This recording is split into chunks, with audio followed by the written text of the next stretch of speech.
এ তো না হয় গেল কুয়াশার জন্য, দৃশ্যমানতা কমে যাওয়ার জন্য, কিন্তু দুর্ঘটনা যদি হয় রেষারেষির জন্য, সেখানে তো মানুষেরই দোষ, মানুষেরই দোষ সেখানে। একদিকে রাস্তার বেহাল অবস্থা, অন্যদিকে রেষারেষি চলছে। নিয়ন্ত্রণ হারিয়ে রাস্তার ধারেই যাত্রী বোঝাই বাস গেল উল্টে। তখন কমপক্ষে 40 যাত্রী তখন।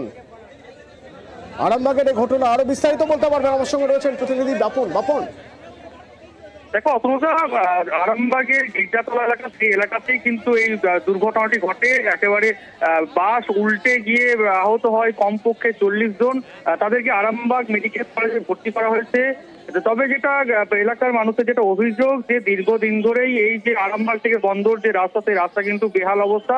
তার উপরে প্রতিনিয়ত যে বাস বা অন্যান্য গাড়ি যে যাতায়াত করা হয় তা কিন্তু অতিরিক্ত গতিতেই থাকে, এবং বাস বিশেষত তারা রেসারেসি করতেই কিন্তু এই রাস্তা দিয়ে যাতায়াত করে। তার ফলে কিন্তু এই দুর্ঘটনা ঘটে। আজকেও কিন্তু এই অভিযোগই উঠেছে যে রেসারেসি করতে গিয়েই হঠাৎ করে নিয়ন্ত্রণ হারিয়ে কিন্তু এই উল্টে যায় এই যাত্রী বোঝাই বাস। তার ফলেই কিন্তু এই প্রায় 40 জন আহত হয়েছেন। তাদেরকে স্থানীয়রাই উদ্ধার করে আরামবাগ মেডিকেল কলেজে ভর্তি করা হয়েছে। ঘটনাস্থলে পুলিশ গেছে। একটা ক্ষোভ তৈরি হয়েছে এলাকার মানুষের মধ্যে। তবে কোন রকম হতাহত কিন্তু খবর নেই। অতনুদা, ধন্যবাদ। জোরে আসছিল, রাস্তার অবস্থা খুব খারাপ,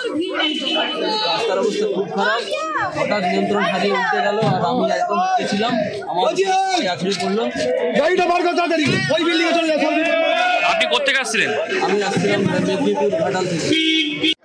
আমরা দেখেছি প্রত্যেকটা দিন, প্রত্যেকটা মুহূর্ত, প্রত্যেকটা গাড়ি কম্পিটিশনে ছুটাছুটি করে, এবং এতটাই কম্পিটিশন করে যে পাশে যদি কোনো বাইক যায় তাকে ঠুকে দেওয়ার মানসিকতা, এইরকম ভাবে ওরা চলাফেরা করে। বারংবার বলা সত্ত্বেও কোনো ড্রাইভার কর্ণপাত করে না, কোনো প্রশাসন এই নিয়ে কোনো কিছু স্টেপ নেয় না। আমরা চাইছি এটা কবে বন্ধ হবে, এটা বন্ধ করতে হবে।